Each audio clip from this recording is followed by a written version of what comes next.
Au nom d'Allah, le tout miséricordieux, le très miséricordieux. Dans cette vidéo profondément spirituelle, nous voyageons à travers plusieurs récits puissants qui dévoilent la grandeur de la justice divine et la gravité de l'injustice. Car l'injustice n'est jamais oubliée, ni par les cieux, ni par celui qui ne dort jamais. Tout commence par l'histoire d'un roi qui possédait un vaste palais, symbole de pouvoir et d'autorité. Devant ce palais vivait une vieille femme, pauvre, sans abri, n'ayant que l'ombre du palais pour se protéger. Elle y construisit une petite cabane de fortune. Un jour, le roi aperçut cette cabane depuis la fenêtre de son palais. Dans son orgueil, il demanda à ses soldats « À qui appartient cette cabane ?» Lorsqu'on lui répondit qu'elle appartenait à une simple vieille femme, il ordonna froidement « Détruisez-la ». Quand la vieille femme revint, elle trouva ses maigres affaires dispersées et sa cabane réduite à rien. Alors, levant les yeux vers le ciel, elle dit avec une certitude que seuls les cœurs sincères possèdent. « Ô mon Seigneur, si moi j'étais absente, toi où étais-tu » Et Allah, le Très-Haut, répondit à cet appel. Il envoya l'ange Jibril qui frappa le palais du roi et le réduisit en poussière.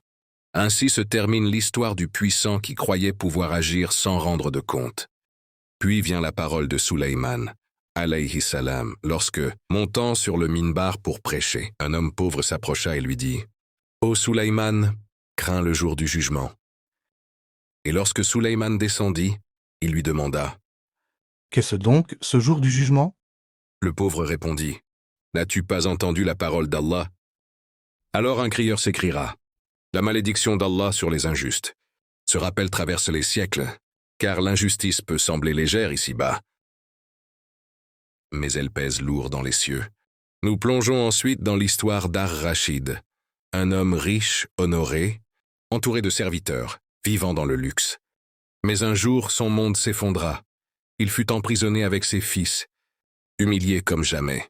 Son propre fils lui dit dans la prison, « Ô mon père, regarde ce que nous étions, et ce que nous sommes devenus. » Ar-Rachid répondit, « Ô mon fils, peut-être est-ce l'invocation d'un opprimé, faite au cœur de la nuit, que nous avons oublié, mais Allah, lui, ne l'a jamais oublié. » Dans cette vidéo, nous rappelons une vérité essentielle. L'injustice n'est pas un acte qui s'efface. Elle est inscrite, elle est notée, elle est transportée jusqu'au jour où tout sera exposé ici, dans notre quotidien, dans nos rues, dans nos bus, dans nos quartiers. Ceux qui montent dans les transports sans payer, mais jurent qu'ils l'ont fait. Les jeunes qui volent des téléphones en pensant faire une bonne affaire. Ceux qui prennent la moto d'autrui comme si ce n'était rien. Les personnes qui mentent, trichent, profitent, humiliant, blessent ou lésent quelqu'un. Ils ne savent pas qu'à chaque injustice commise, une page s'ouvre dans leur registre, contreportée au jour du jugement.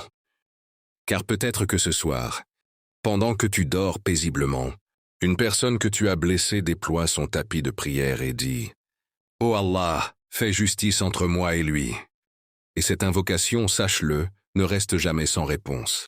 Mais cette vidéo n'est pas seulement un avertissement, elle est aussi un message d'espoir pour tous ceux qui ont été lésés, humiliés, trahis, volés ou injustement jugés. À toi, opprimé, nous disons, réjouis-toi.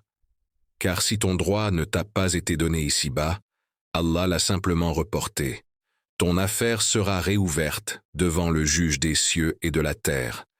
Les témoins seront les anges, et ce sera le tribunal où nulle injustice n'existe.